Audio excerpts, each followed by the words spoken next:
Welcome to the channel BEd curriculum. बात करेंगे innovation in education paper में unit 3 के बारे में। Innovative programme and scheme for social development in the field of education. तो जो इनोवेटिव प्रोग्राम्स चलाए गए हैं, स्कीम चलाई गई हैं सोशल डेवलपमेंट के लिए एजुकेशन से रिलेटेड फील्ड में, तो इसमें इंट्रोडक्शन दिया गया है। Education is the most important weapon for social economic political transformation. तो एजुकेशन शिक्षा जो है वह एक बहुत ही महत्वपूर्ण वेपन है social economic and political transformation के लिए। A well educated population equipped with the relevant knowledge attitudes and skills in the essential is essential for economic and social development in the 21st century. Education is the most potent tool for the socio-economic mobility and a key instrument for building a equitable and justifiable society. The central social welfare board, तो जो social welfare board है, initiated the innovative programme को initiate किया for providing coverage to such group of women and children whose needs could not be addressed by the existing schemes, जिनकी ज़रूरतों को existing schemes में consider नहीं किया गया था। Under this scheme, an institution is expected to prepare a project proposal giving details of the area and the requirement of the proposed project area of intervention, methodology, tools, budgets, etc. In India, the innovative programs and schemes are run at different levels such as national, state and local level. तो यहाँ India में innovative programmes और schemes जो हैं वो different levels पे चलाई जाती हैं। जैसे कि है लोकल लेवल, तो लोकल लेवल पे जो स्कीम्स चलाई जाती हैं उसमें है integrated child development scheme ICDS, early childhood care and education ECCE, parenting, anganwadi, panchayat Yuva Krida and Khel Abhiyan, district primary education programme DPEP, strengthening for providing equality education in Madras SPQEM। Then second है state supported innovation. तो state ने जिन programmes को support किया वह हैं SSA, serve Shiksha Abhiyan, Mahila Samakhya programme, each one teach one, Kishori Shakti Yojana, nutrition programme for adolescent girl NPAG। Then कुछ national level पे सपोर्टिव प्रोग्राम्स थे जिसमें है right to education act 2009, national literacy mission NLM, adult education, women education, Rashtriya Madhyamik Shiksha Abhiyan RMSA and vocationalisation of education SB, Saakshar Bharat, बालिका समृद्धि योजना, Beti Bachao Beti Padhao scheme BBBP, Ujjwala योजना। तो ये सारी नेशनल लेवल पे स्कीम्स चलाई गई। देन कॉन्सेप्ट है पॉजिटिव पेरेंटिंग का। तो इसमें है, आइए देखते हैं। Parenting is the process of promoting and supporting the physical, emotional, social, financial and intellectual development of a child from infancy to the adulthood. तो बच्चे को उसके इन्फेंसी से लेकर अडल्टहुड किशोरावस्था तक जिस तरह का सपोर्ट अपने पेरेंट्स के द्वारा दिया जाता है, प्रमोट किया जाता है, चाहे वो फिज़िकली हो, इमोशनली हो, सोशली हो, फिनेंशियली हो या इंटेलेक्चुअल डेवलपमेंट के थ्रू हो, उसे हम पेरेंटिंग कहते हैं। Parenting refers to the aspect of raising a child aside from the biological relationship। तो बच्चे को बड़े करना, अपने छाया में रखना, यही जो है पेरेंटिंग का काम है। Positive parenting means the parental behavior that consider with interest of a child as much as possible. तो पॉजिटिव पेरेंटिंग वह है जब जिसमें एक बच्चे का ख्याल उसके पेरेंट्स के द्वारा रखा जाता है बच्चे के इंटरेस्ट के अकॉर्डिंग, जैसा कि जितना पॉसिबल हो सके उसकी केयर के अनुसार उसके उसके सेल्फ कॉन्फिडेंस को इन्हांस करने के लिए, फ्री ऑफ वायलेंस, वायलेंस से फ्री रखने के लिए, acknowledging and guiding while establishing boundaries that facilitate complete development of a child। Then कुछ ऑब्जेक्टिव्स हैं पॉजिटिव पेरेंटिंग के। तो यह प्रोटेक्ट करता है चिल्ड्रंस को अब्यूज़ करने से, to increase awareness among the general public के लिए जो है बच्चे के राइट्स के लिए अवेयर करता है, aim to create more awareness about the promote करता है यह पॉजिटिव पेरेंटिंग को। देन है ways to develop positive parenting को कैसे कैसे डेवलप किया जा सकता है। To create a safe and engaging environment, एक सुरक्षित और इंगेज इन्वायरमेंट क्रिएट करने के लिए पॉजिटिव पेरेंटिंग को जो है प्रमोट कर सकते हैं, डेवलप कर सकते हैं। To create a positive learning environment, एक पॉजिटिव लर्निंग इन्वायरमेंट क्रिएट करने के लिए हम पॉजिटिव पेरेंटिंग का यूज़ कर सकते हैं। टू यूज़ असर्टिव डिसिप्लिन का यूज़ करने के लिए पॉजिटिव पेरेंटिंग को इंक्रीज़ किया जा सकता है। To have realistic expectations, realistic वास्तविक हम जो है एक्सपेक्टेशन के लिए यूज़ कर सकते हैं। To take care of oneself as a parent, तो जो है बच्चे का पूरी तरह से ख्याल रखना चाहिए, पॉजिटिव पेरेंटिंग पेरेंट्स बनना चाहिए। देन है पेरेंटिंग स्टाइल्स, तो इसमें कुछ स्टाइल्स भी हैं। अथॉरिटेटिव पेरेंटिंग होती है जिसमें अथॉरिटेटिव पेरेंटिंग को जस्ट राइट स्टाइल भी कहा जाता है।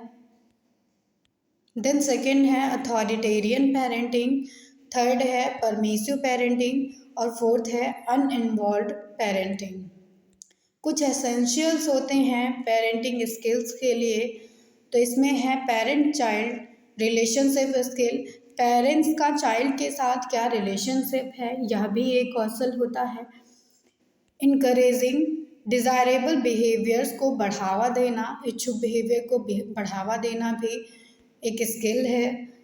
Then teaching skill and behaviour, बच्चे के साथ उसके पेरेंट्स कैसा बिहेव कर रहे हैं या कैसे उसे टीच कर रहे हैं। मैनेजिंग मिसबिहेव, बच्चे के मिसबिहेव को वो कैसे मैनेज कर पा रहे हैं parents. Anticipating and planning, self regulation skill, mood and coping skill, positive environment and parent support skill.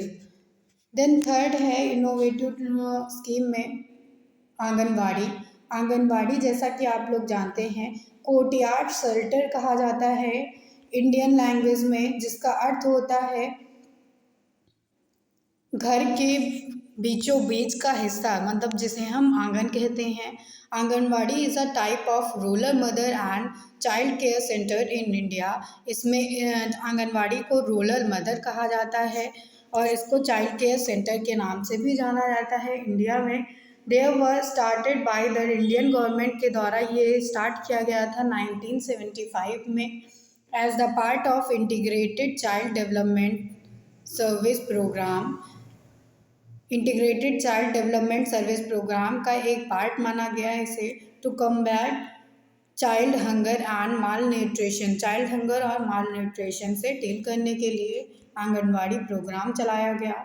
The name anganwadi is derived from Indian word आंगन, आंगन से इस वर्ड को लिया गया है आंगनवाड़ी को, जिसका मतलब होता है courtyard, a central area in and around the house where most of the social activities of the house hold takes place. तो आंगन वह एरिया होता है जहाँ पर लगभग घर के काम होते हैं। इस तरह से आंगनवाड़ी को भी इसी से कलेक्ट किया गया है।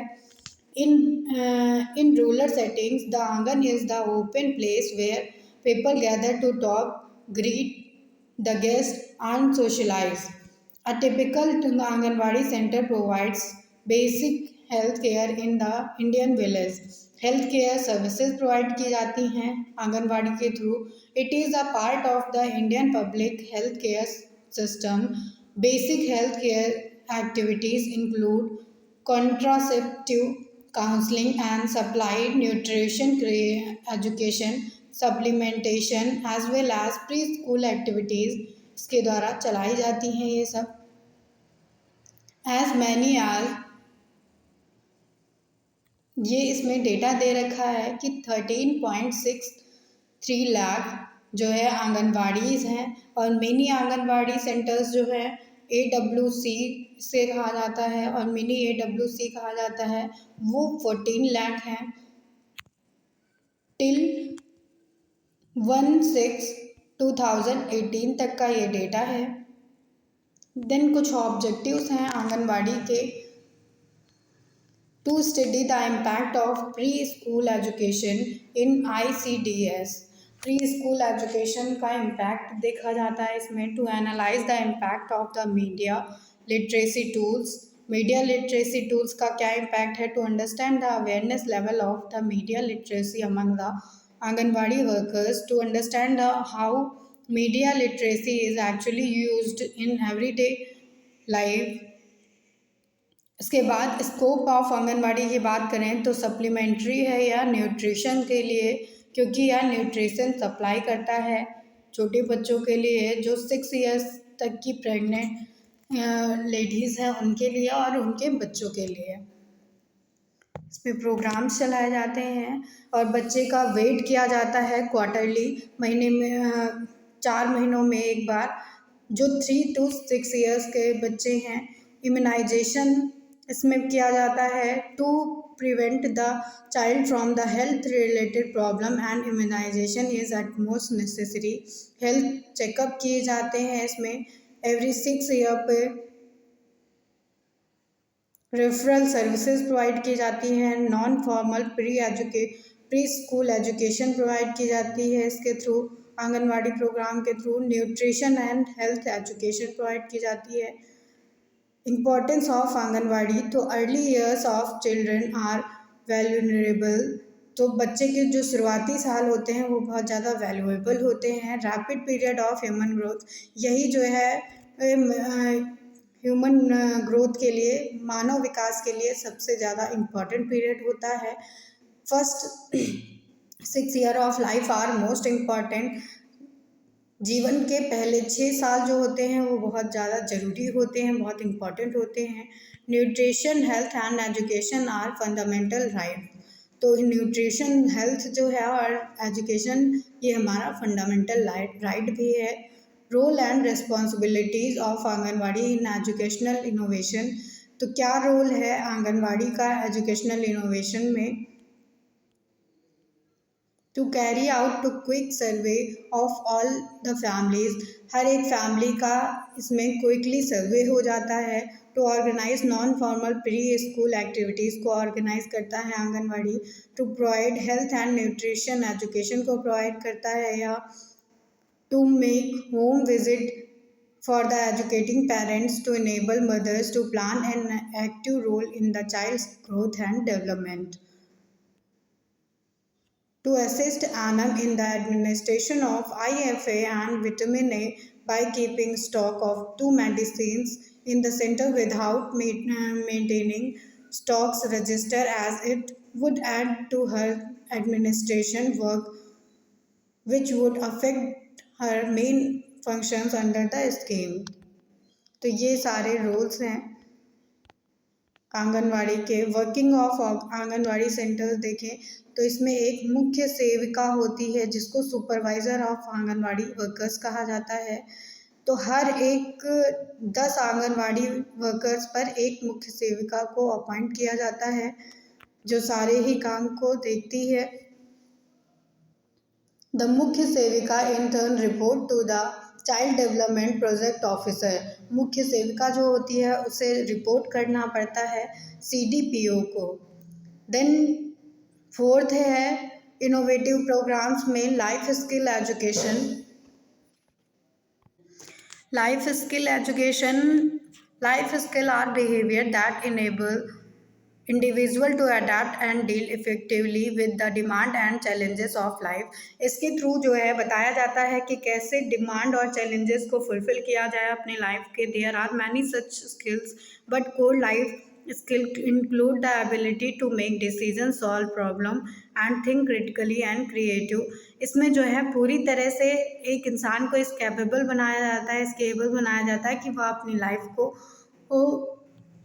थॉरली डील कर सके, उनकी प्रॉब्लम से डील कर सके और उनके बारे में क्रिटिकल थिंकिंग कर सके, उनके बारे में सॉल्यूशन निकाल सके।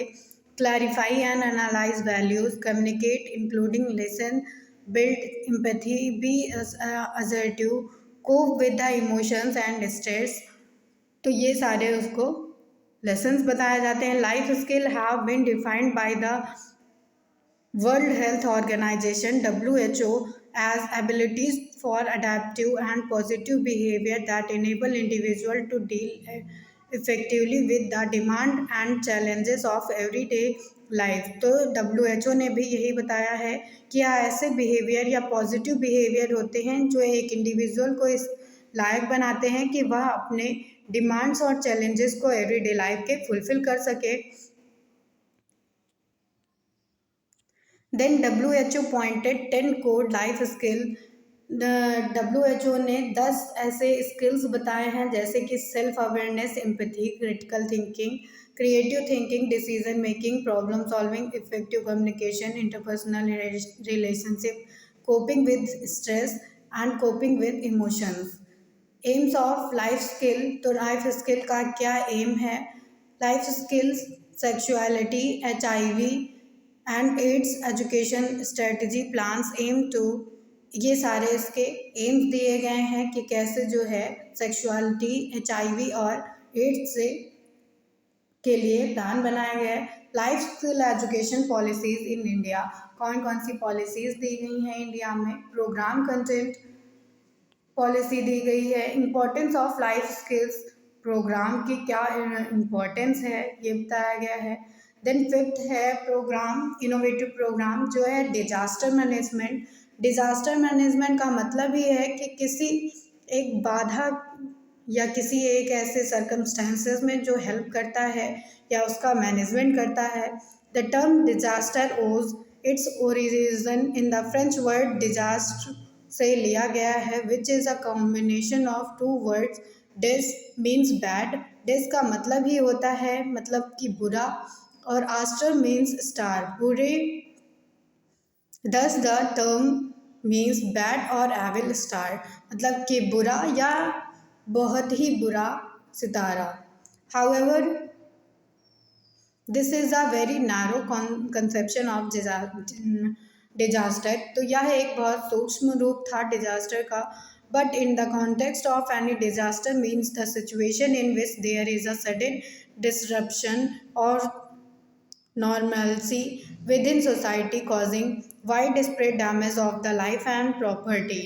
तो डिज़ास्टर वह एक ऐसी सिचुएशन है जो अचानक से एक बड़े स्तर पर सोसाइटी को हमारी इफ़ेक्ट करती है, उनकी लाइफ को इफ़ेक्ट करती है या उनकी प्रॉपर्टी को इफ़ेक्ट करती है। Disaster management refers to the planning and action to prevent and to be prepared for the disaster. तो डिज़ास्टर मैनेजमेंट जो है वो हमें हेल्प करता है पहले से ही प्लान करने के लिए या एक्शंस को पहले से सोचने के लिए कि हम आपदा की स्थिति में क्या करेंगे या हमारा क्या स्टेप्स होगा, क्या कैसे हम उससे इफ़ेक्टिवली डील करेंगे। दीज नॉर्मली एड्रेस फॉर 4 की स्टेजेस, इसमें 4 स्टेजेस होती हैं: prevention, preparedness, reaction and recovery।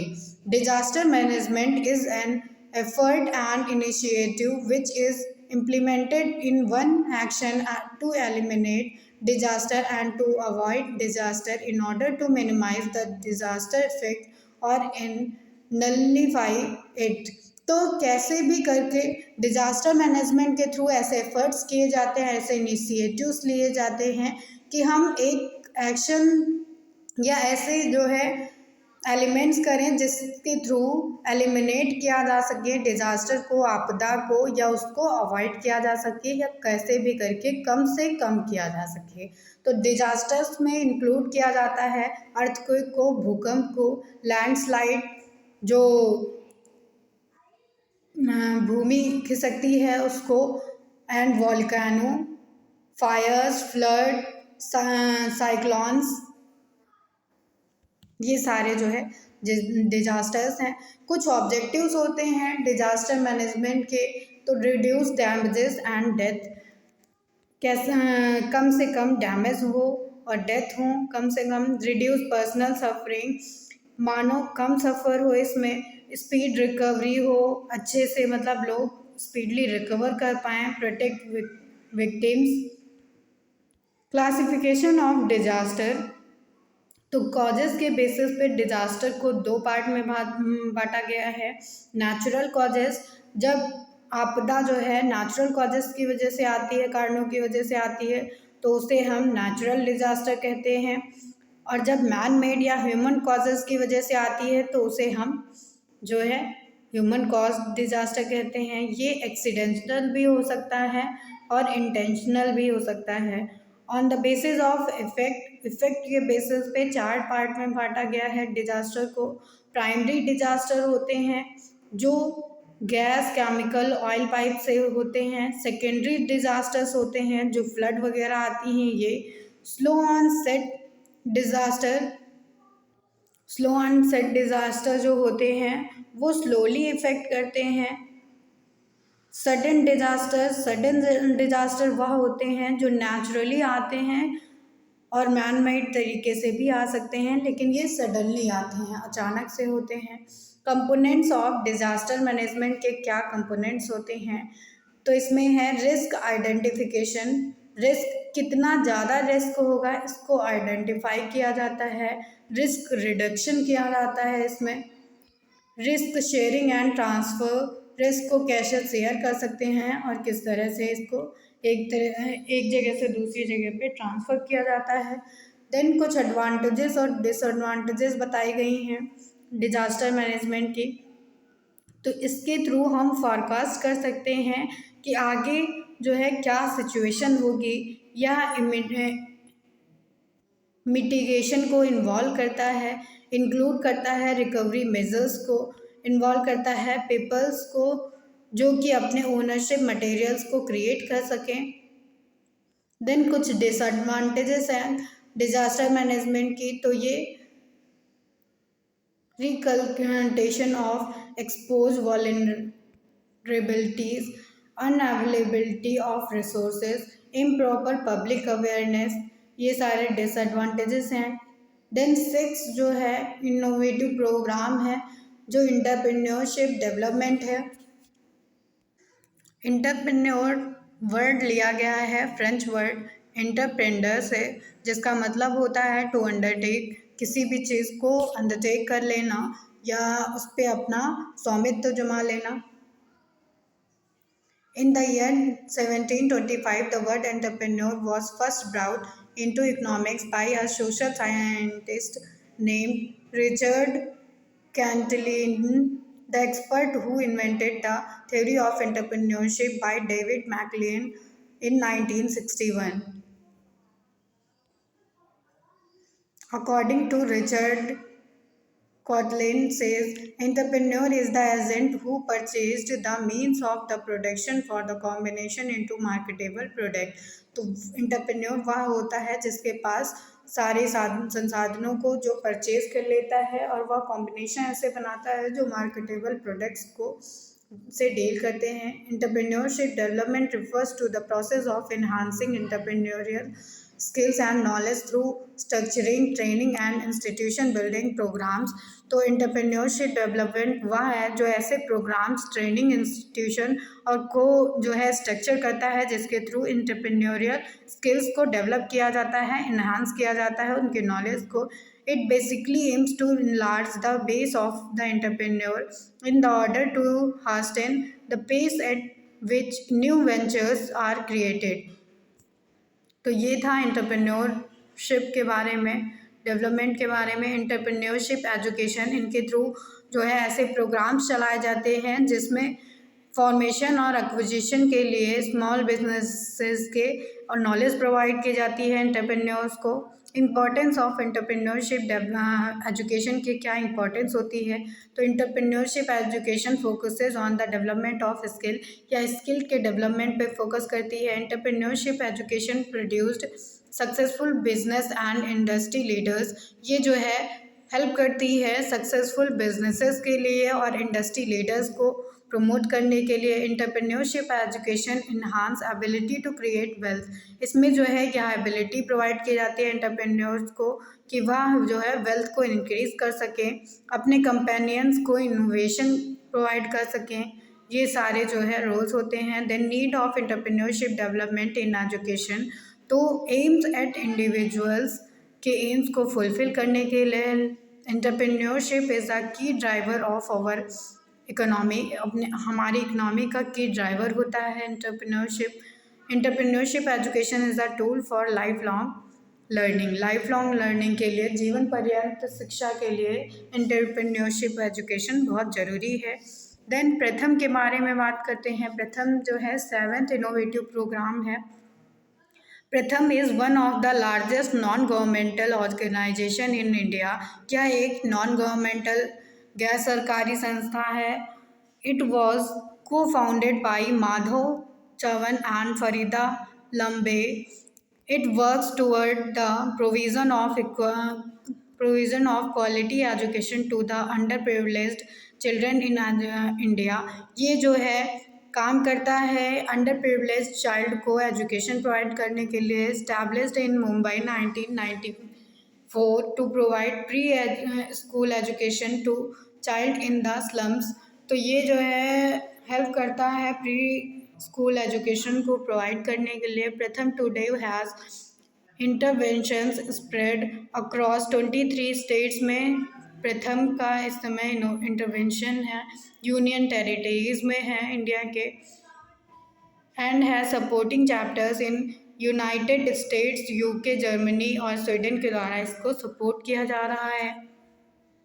Then कुछ एम्स और ऑब्जेक्टिव्स बताए गए हैं प्रथम के। Every child in school and learning well, प्रथम का यह मिशन है कि हर एक बच्चे को स्कूल में पहुंचाना चाहिए और उसके अधिगम को साकार करना चाहिए। फंक्शंस ऑफ प्रोग्राम, इस प्रोग्राम के कुछ फंक्शंस हैं प्रथम के, जिसमें आता है annual status of education report, read India, प्रथम बुक्स, डायरेक्ट प्रोग्राम्स, लाखों में एक अदर कुछ वर्क्स हैं इसके। देन एकलव्य 8 जो है इनोवेटिव प्रोग्राम है, Eklavya in Indian NGO based in Bhopal Madhya Pradesh में ये जो है NGO है एजुकेशन की फील्ड में। It was registered as an all India in 1982 में यह रजिस्टर हुआ। The organisation is named after Eklavya the protagonist of a story in the Mahabharata की स्टोरी पर यह बेस्ड है एकलव्य के नाम पर। For his determination to learn even in the absence of a teacher, उनका जो डिटर्मिनेशन था, इच्छा शक्ति थी उनकी अपने टीचर के बिना भी लर्निंग करने के लिए, अधिगम करने के लिए। Known as Hoshangabad science teaching programme HSTP, this project was collaborative venture between non government organisation friends rural centre FRC and Kishore Bharati KB, the education department of the government of Madhya Pradesh. फिर कुछ ऑब्जेक्टिव्स बताए गए एकलव्य के, तो यह प्रॉब्लम सॉल्विंग स्किल पर काम करता था, स्पिरिट ऑफ इंक्वायरी पर काम करता था, एक्सप्लोर करता था न्यू डायरेक्शंस को फॉर्मल और इनफॉर्मल एजुकेशन में। इसके बाद कुछ प्रोग्राम्स कंडक्ट किए गए एकलव्य के द्वारा, जैसे कि Kishore Bharati, HSTP, Hoshangabad science teaching project, social science in programme Prashika. So thank you everyone.